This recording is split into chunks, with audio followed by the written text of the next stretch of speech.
DRG Kids. ವಿಲಾಸ್ಪುರ್ ಎಂಬ ಊರಿನಲ್ಲಿ ಸುಶೀಲಾ ಎಂಬ ವಿಧವಾ ಹೆಂಗಸು ವಾಸಿಸುತ್ತಿದ್ದಳು. ಅವಳಿಗೆ ನಮನ್ ಮತ್ತು ಅಮನ್ ಎಂಬ ಇಬ್ಬರು ಗಂಡು ಮಕ್ಕಳಿದ್ದರು. ಇಬ್ಬರಿಗೂ ಮದುವೆಯಾಗಿತ್ತು. ಸುಶೀಲಾ ನೆಮ್ಮದಿಯಾಗಿ ಜೀವನವನ್ನ ಕಳೀತಿದ್ಲು. ಹಿರಿಸೊಸೆ ಆಶಾ ಚೆನ್ನಾಗಿ ಓದಿದ್ದಳು ಮತ್ತು ಶ್ರೀಮಂತ ಕುಟುಂಬದಿಂದ ಬಂದವಳಾಗಿದ್ದಳು. ಹಾಗಾಗಿ ಮನೆ ಕೆಲಸದ ಬಗ್ಗೆ ಅಷ್ಟೊಂದು ಆಸಕ್ತಿ ಇರಲಿಲ್ಲ. ಚಿಕ್ಕ ಸೊಸೆ ಸೀಮಾಗೆ ಮನೆಯ ಎಲ್ಲ ಕೆಲಸವನ್ನ ಹೇಳ್ತಾ ಇದ್ಲು. ಅರೆ ಸೀಮಾ, ನನಗೆ ತುಂಬಾ ತಲೆನೋವು ಬಂದಿದೆ. ಒಂದು ಕಪ್ ಟೀ ಮಾಡಿ ಕೊಡ್ತೀಯಾ? ಅಕ್ಕ, ಮೊದಲು ನಾನು ಅತ್ತೆಗೆ ಅಡ್ಗೆ ಮಾಡಿ ನಂತರ ನಿಮಗೆ ಟೀ ಮಾಡಿ ಕೊಡ್ತೇನೆ. ಆ ಮುದುಕಿಗೆ ಊಟ ಲೇಟಾಗಿ ಕೊಟ್ರೆ ಸಾವೇನೂ ಬರುವುದಿಲ್ಲ. ಹೋಗು, ಅವರ ಊಟದ ಚಿಂತೆ ಬಿಟ್ಟು ಮೊದಲು ನನಗೆ ಟೀ ಮಾಡಿ ಕೊಡು. ಸರಿ ಅಕ್ಕ. ಸೊಸೆ ಆಶಾ ಹೇಳಿದ ಮಾತನ್ನ ಸುಶೀಲಾ ಕೇಳಿಸಿಕೊಳ್ಳುತ್ತಾಳೆ. ಈ ಮಾತೊಳಗೆ ದುಃಖವನ್ನ ತರಿಸುತ್ತೆ. ಹಿರಿ ಸೊಸೆ ಯಾವುದಕ್ಕೂ ಪ್ರಯೋಜನವಿಲ್ಲ, ಎಲ್ಲದಕ್ಕೂ ಬಾಯಿ ಬಿಡುತ್ತಾಳೆ ಅಷ್ಟೇ. ಚಿಕ್ಕ ಸೊಸೆಯನ್ನು ಎಷ್ಟು ಹೊಗಳಿದರೂ ಕಡಿಮೆಯೇ. ನನ್ನ ವೃದ್ಧಾಪ್ಯವನ್ನು ಚಿಕ್ಕ ಸೊಸೆಯ ಆಸರೆಯಲ್ಲೇ ಕಳೆಯುತ್ತೇನೆ. ಹೀಗೆ ಸುಶೀಲಾ ತನ್ನ ಮಾತನ್ನ ಹೇಳಿಕೊಂಡು ಅವಳೇ ಬೇಸರದಲ್ಲಿ ಇದ್ದಾಗ ಅವರ ದೊಡ್ಡ ಮಗ ಅಲ್ಲಿಗೆ ಬರುತ್ತಾನೆ. ಅರೆ ಅಮ್ಮ, ಒಬ್ರೇ ಕೂತ್ಕೊಂಡು ಏನ್ ಮಾತಾಡ್ತಾ ಇದೀಯಾ? ನೀನು ನಿನ್ನ ಹೆಂಡತಿಗೆ ಬುದ್ಧಿ ಹೇಳಲು ಆಗೋದಿಲ್ವೇ? ಎಲ್ಲ ಕೆಲಸವನ್ನು ಚಿಕ್ಕ ಸೊಸೆಯೇ ಮಾಡಬೇಕು. ಕೂತು ಆಜ್ಞೆ ಮಾಡುತ್ತಾಳೆ ಅಷ್ಟೇ. ಅರೆ ಅಮ್ಮ, ಅವಳು ಶ್ರೀಮಂತರ ಮನೆಯ ಹುಡುಗಿ. ಅವಳಿಗೆ ಆಜ್ಞೆ ಮಾಡುವುದು ಅಭ್ಯಾಸವಾಗಿದೆ. ಅದಕ್ಕೆ ನಾನೇನ್ ಮಾಡಕ್ಕಾಗುತ್ತೆ ಅಮ್ಮ? ಸರಿ ಮಗನೇ, ನನಗೆ ಅರ್ಥ ಆಯ್ತು. ನನಗೆ ಇರೋದು ಒಬ್ಬಳೇ ಸೊಸೆ, ಅದು ಸೀಮಾ. ಪಾಪ, ಆ ಮಗುವಿಗೆ ಎಷ್ಟೊಂದು ಸೇವೆ ಮಾಡುತ್ತೆ. ಸುಶೀಲಾಳ ಎರಡನೇ ಮಗ ತುಂಬಾ ಒಳ್ಳೆಯವನು. ಹೆಂಡತಿಯಂತೆ ಸೀದಾ ಸಾದಾ ಮನಸ್ಸಿನವನು. ತಾಯಿಯನ್ನ ನೋಡಿಕೊಳ್ಳುವುದು, ಸೇವೆ ಮಾಡುವುದು, ಅಗತ್ಯಗಳನ್ನು ವಿಚಾರಿಸುವುದು, ಹೀಗೆ ಎಲ್ಲವನ್ನ ಮಾಡ್ತಿರ್ತಾರೆ. ಯಾವಾಗಲೂ ಹೆಂಡತಿಗೆ ಒಂದು ಮಾತು ಹೇಳುತ್ತಲೇ ಇರ್ತಾನೆ, ನೋಡು ಸೀಮಾ, ಅಮ್ಮನಿಗೆ ಯಾವುದರಲ್ಲೂ ಕೊರತೆಯಾಗಬಾರ್ದು ಅಂತ. ನೋಡು ಸೀಮಾ, ಅಮ್ಮನ್ನ ನೋಡ್ಕೊಳ್ಳೋದ್ರಲ್ಲಿ, ಸೇವೆ ಮಾಡೋದ್ರಲ್ಲಿ ಯಾವತ್ತೂ ಏನೂ ಕಡಿಮೆ ಆಗ್ಬಾರ್ದು. ಯಾಕೆ ಅಂತ ಹೇಳಿದ್ರೆ ನನಗೆ ಅಮ್ಮಂಗಿಂತ ಮಿಗಿಲಾಗಿದ್ದು ಏನೂ ಇಲ್ಲ. ನಾನು ದಿನ ರಾತ್ರಿ ಅಮ್ಮನ ಸೇವೆಯನ್ನೇ ಮಾಡುತ್ತಿದ್ದೇನೆ. ಅಕ್ಕ ಕೂಡ ಈ ಮನೆ ಸೊಸೆ.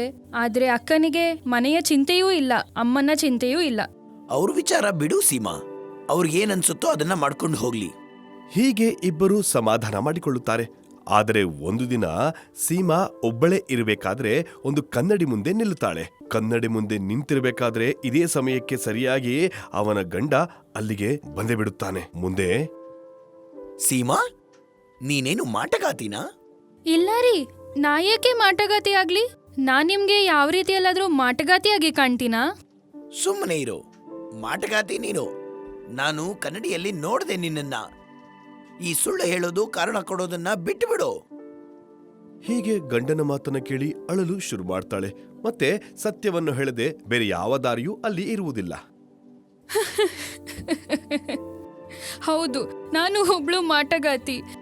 ಆದರೆ ನಾನು ಒಬ್ಬ ನ್ಯಾಯವಾದ ಮಾಟಗಾತಿ. ಅದಕ್ಕಿಂತ ಹೆಚ್ಚಾಗಿ ನಿಮ್ಮ ಹೆಂಡತಿ. ನಾನು ಯಾರಿಗೂ ತೊಂದರೆ ಮಾಡೋದಿಲ್ಲ. ಹಾಗಾಗಿ ಅದಕ್ಕೋಸ್ಕರ ನಿನ್ನನ್ನ ಮನೇಲಿ ಇಟ್ಕೊಳಕ್ಕಾಗುತ್ತಾ? ಇದನ್ನೇ ಹೇಳ್ಬೇಕು ಅನ್ಕೊಂಡಿದ್ಯಲ್ವಾ? ಆದ್ರೆ ಈ ತರ ಆಗೋದಿಲ್ಲ. ಮೊದಲು ನನ್ನ ಮನೆಯಿಂದ ಹೊರಗೋಗು. ನನ್ನ ಮೇಲೆ ದಯೆ ತೋರಿಸಿ. ನಿಮ್ಮನ್ನು ಬಿಟ್ಟು ನನಗೆ ಇರಲು ಆಗುವುದಿಲ್ಲ. ಹೀಗೆ ಹೇಳಿ ಸೀಮಾ ಗಳಗಳನೆ ಅಳುತ್ತಾಳೆ. ನಂತರ, ದಯವಿಟ್ಟು ನಿಮ್ಮ ಬಳಿಯೇ ನನ್ನನ್ನು ಇರಲು ಬಿಡಿ. ಇಲ್ಲೇ ಮನೆ ಕೆಲಸದೊಳಗೆ ಇದ್ದು ಬಿಡುತ್ತೇನೆ. ನಿಮ್ಮ ತಾಯಿಯನ್ನು ನೋಡಿಕೊಳ್ಳುತ್ತೇನೆ, ಮನೆ ಕೆಲಸವನ್ನು ಮಾಡುತ್ತೇನೆ. ಹೀಗೆ ಸೀಮಾ ಅಳುವುದನ್ನ ನೋಡಿ ಗಂಡನಿಗೆ ತುಂಬಾ ನೋವಾಗುತ್ತೆ. ಹಾಗೆ ಕನಿಕರದಿಂದ ಒಮ್ಮೆ ಯೋಚನೆ ಮಾಡಿ ಹೇಳುತ್ತಾನೆ, ಅರೆ, ಇವಳು ಮಾಟಗಾತಿ ಆದ್ರೆ ಏನಾಗೋಗುತ್ತೆ? ಎಷ್ಟೇ ಆಗ್ಲಿ ಇವಳು ನನ್ನ ಹೆಂಡತಿ ಅಲ್ವಾ? ಹೆಂಡತಿ ಗಂಡನ್ಗೇನಾದ್ರೂ ತೊಂದರೆ ಕೊಡ್ತಾಳ? ಖಂಡಿತ ಸಾಧ್ಯ ಇಲ್ಲ ಅಲ್ವಾ? ಮೇಲಾಗಿ ಇವಳ್ದು ಎಷ್ಟು ಸ್ವಚ್ಛ ಹೃದಯ, ಯಾವಾಗ್ಲೂ ನಮ್ಮಮ್ಮನ ಸೇವೆ ಮಾಡ್ತಾ ಇರ್ತಾಳೆ. ಹೀಗೆ ಮನಸ್ಸಿನಲ್ಲಿ ಮಾತನಾಡಿಕೊಂಡಂತಹ ಗಂಡ ನಂತರ ಅವಳ ಬಳಿ ಒಂದು ವಿಷಯವನ್ನ ಹೇಳುತ್ತಾನೆ. ಆಯ್ತು, ನೀನು ಗೋಳಾಡೋದನ್ನ ನಿಲ್ಸು. ನಾನು ನಿನ್ನ ಮನೇಲೆ ಇಟ್ಕೊಂತೀನಿ. ನಿನ್ನ ನಿಜವಾದ ವೇಷ ಯಾರಿಗೂ ಹೇಳೋದಿಲ್ಲ. ಆದ್ರೆ ಏನು?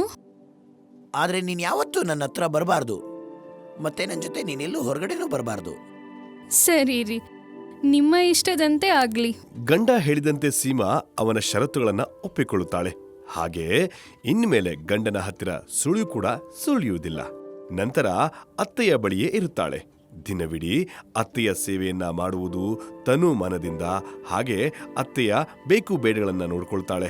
ಮಗು ಸೀಮಾ, ನಿನ್ನಂತೆ ಒಳ್ಳೆ ಸೊಸೆಯನ್ನು ಪಡೆಯಲು ನಾನು ಪುಣ್ಯ ಮಾಡಿದ್ದೆ ಅನ್ಸುತ್ತೆ. ಪೂರ್ವ ಜನ್ಮದಲ್ಲಿ ನಾನು ಮಾಡಿದ ಪುಣ್ಯದ ಫಲವಾಗಿ ಇಂದು ನಿನ್ನಂತ ಒಳ್ಳೆಯ ಸೊಸೆ ನನಗೆ ಸಿಕ್ಕಿರುವುದು. ಅತ್ತೆಯ ಆಶೀರ್ವಾದವನ್ನ ಪಡೆದ ಸೀಮಾಗೆ ತುಂಬಾ ನೋವಾಗುತ್ತೆ. ಹಾಗೆಯೇ ನೋವಿನಿಂದ ಮನಸ್ಸಿನಲ್ಲಿ ಹೇಳಿಕೊಳ್ಳುತ್ತಾಳೆ, ನನಗೆ ಯಾವ ಸುಖವೂ ಸಿಗುವುದಿಲ್ಲ. ನನ್ನಂತ ದುರದೃಷ್ಟವಂತೆ ಯಾರೂ ಇಲ್ಲ. ನನ್ನದು ಕೆಟ್ಟ ಹಣೆ ಬರ. ನನ್ನ ಗಂಡನೇ ನನ್ನನ್ನು ಹತ್ತಿರ ಬರಬೇಡ ಎಂದು ಹೇಳಿದ್ದಾರೆ. ನನ್ನ ಜೊತೆ ಓಡಾಡಬೇಡ ಎಂದಿದ್ದಾರೆ. ನಾನೊಬ್ಬ ಮಾಟಗಾತಿ. ಇದರಲ್ಲಿ ನನ್ನ ದೋಷವೇನಿದೆ? ಹೀಗೆ ಮನಸ್ಸಿನಲ್ಲಿ ತನ್ನ ಭಾವನೆಗಳನ್ನ ಹಂಚಿಕೊಂಡು ಕಣ್ಣಿನಲ್ಲಿ ನೀರನ್ನು ಒರೆಸಿಕೊಂಡು ತನಗೆ ತಾನೇ ಸಮಾಧಾನವನ್ನ ಪಡಿಸಿಕೊಂಡು ಮುಂದೆ ತಾನು ಮಾಡಲಿರುವ ಕೆಲಸದ ಬಗ್ಗೆ ಗಮನವನ್ನು ಕೊಡ್ತಾಳೆ. ಸ್ವಲ್ಪ ದಿನಗಳ ನಂತರ ಸುಶೀಲಾ ಅತ್ತೆಗೆ ಆರೋಗ್ಯ ಹದಗೆಡುತ್ತದೆ. ಚಿಕಿತ್ಸೆಯನ್ನ ಕೊಡಿಸಲು ಅತ್ತೆಯನ್ನ ಆಸ್ಪತ್ರೆಗೆ ಕರೆದುಕೊಂಡು ಬರುತ್ತಾಳೆ.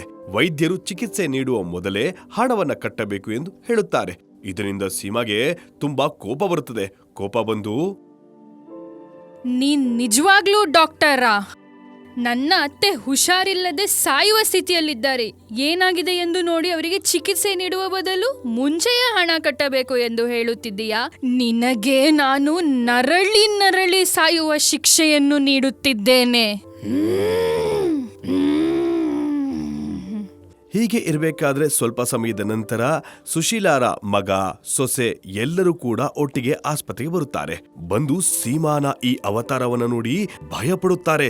ನಂತರ, ಸೀಮಾ, ಇದೇನ್ ಮಾಡ್ಬಿಟ್ಟೆ? ನೀನು ನಿನ್ನ ನಿಜವಾದ ರೂಪ ತೋರಿಸೋ ಅವಶ್ಯಕತೆ ಇತ್ತಾ? ಬೇಗ ಈ ರೂಪದಿಂದ ಹೊರಗೆ ಬಾ ಮತ್ತು ಇಲ್ಲಿಂದ ಹೊರಟೋಗು. ಅಮ್ಮನ್ನ ಈ ಮಾತನ್ನ ಕೇಳಿ ಸೀಮಾ ತನ್ನ ನಿಜವಾದಂತ ರೂಪಕ್ಕೆ ವಾಪಸ್ ಬರ್ತಾಳೆ. ಇದಾದ ಬಳಿಕ ಅಲ್ಲಿರೋರೆಲ್ಲ ಬೈಯೋದಕ್ಕೆ ಶುರು ಮಾಡುತ್ತಾರೆ. ಈಗಂತೂ ನೀನು ನನ್ನ ಮನೆಯಿಂದ ಹೊರಗಡೆ ಹೋಗ್ಲೇಬೇಕು ಮಾಟಗಾತಿ. ನಾನು ಇನ್ನೂ ನಿನ್ನನ್ನ ತಡ್ಕೊಳ್ಳೋದಕ್ಕಾಗೋದೇ ಇಲ್ಲ. ಹೋಗು, ನನ್ನಿಂದ ದೂರ ಹೊರಟೋಗು ನೀನು.